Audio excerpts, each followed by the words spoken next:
The Vivo V40 Pro is here and it is the most jacked up V series phone ever. In addition to Zeiss tuned cameras, it also offers a powerful Dimensity 9200 Plus chipset, a bright display with 4500 nits of peak brightness and an IP68 rating. Oh, by the way, this also finally has stereo speakers. It starts at 49,999 rupees, which is quite a good price considering the high-end cameras and chipset on offer. However, there is also an underrated camera phone in this segment, the Moto Edge 50 Ultra. Generally, Motorola phones are not really known for cameras, but this one proved to be an exception. Also, it was launched at 60,000 rupees, but since day one, it has been sold at 55,000 rupees because the company did take the launch price criticism quite seriously. So, which one out of these two camera-centric flagship killers is better? We'll find that out, but before that, subscribe to Tech Hook for more amazing gadget reviews. Alright, I won't keep you waiting to get into the meat of it, so let's quickly start with the camera shootout. The Vivo V40 Pro has three 50-megapixel cameras at the back, a main, an ultra-wide and a 2x telephoto. I guess that Vivo is not giving a 3x telephoto camera on this phone to avoid an overlap with the X100, but considering the price, it should have been there. On the other hand, the Edge 50 Ultra also features a triple rear camera system consisting of a 50-megapixel primary, a 50-megapixel ultra-wide and a 64-megapixel 3x periscope lens. The V40 Pro, as before, has a Zeiss tuned camera system, while the Moto has Pantone validated colors on its cameras, even though there is no Pantone label on it. Now let's start with the main camera. Daytime shots are a bit confusing because sometimes Vivo adds more saturation to colors, other times it's the Moto. But in general, Moto's colors are more true to life while the Vivo adds more contrast. Vivo's indoor shots are also contrasty and look crisp, but the Moto extracts more detail in shadows. Low light photos definitely come out better on the Vivo. However, it adds a blue tint to the sky, and to fix it, you gotta disable the dedicated night mode.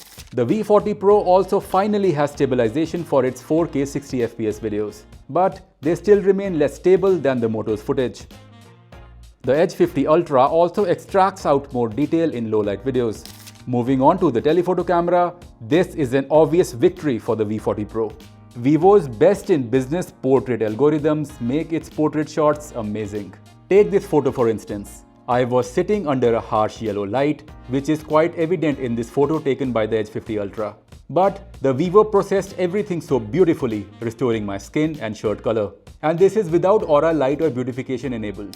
The Zeiss filters on the V40 Pro add a unique look to your portrait photos, making them stand out. The aura light on this phone is smaller and brighter than its predecessor, but this iteration basically works like a flash, often throwing harsh light on the subject. On the other hand, Motorola's telephoto camera has shutter lag issues, so a lot of shots I took with it came out to be blurry. Finally, talking of ultra-wide cameras, the Moto does a great job here. Its ultra-wide camera has a wider field of view, yet it captures more details and better colors than the Vivo. Coming to selfies, the Moto keeps skin tones more natural, while the Vivo will expose your face much better. It is a matter of personal preference. It can be a bit hard to choose a winner here, so let me break it down and make it more simple for you guys. The Vivo V40 Pro is better at taking photos of people from both its main and telephoto cameras. It also takes better nighttime photos from the main sensor. On the other hand, the Edge 50 Ultra has a better ultra-wide camera overall. It also takes better videos from its main sensor. Anyway, you expect a lot more than just great cameras from a smartphone that costs well over 50,000 rupees. So, let's now shift focus on the design and in-hand feel. Both these smartphones have a curved glass sandwich design, which gives them a sleek and sophisticated look. The V40 Pro's unique bottle opener camera island and matte grey color look great, but its matte back is still prone to fingerprints. It also has a glass back with a plastic frame, and despite its 5500 mAh battery, it is impressively slim and lightweight at just 192 grams and 7.6 millimeters. The Moto, with a 1000 mAh smaller battery, is still thicker and heavier, but feels better in hand with its narrower aluminium frame and grippy faux leather wood finish. Its camera island smoothly blends into the back, although the oval cutout for the telephoto camera disrupts symmetry. Both phones are IP68 rated, which is a nice flagship feature to have. But I must point out that haptics are quite underwhelming on both these smartphones. The Moto's feedback is weak and the Vivo just feels outdated. Display-wise, the V40 Pro has a 6.78-inch AMOLED with a 120Hz refresh rate, while the Moto offers a 6.7-inch POLED with a 144Hz refresh rate. I'm not a big fan of Motorola's warm color calibration, and its auto brightness sensor also struggles outdoors for some reason. The Vivo's display is brighter and does not have these issues. However, the Moto's Dolby Atmos speakers are superior and sound more clear.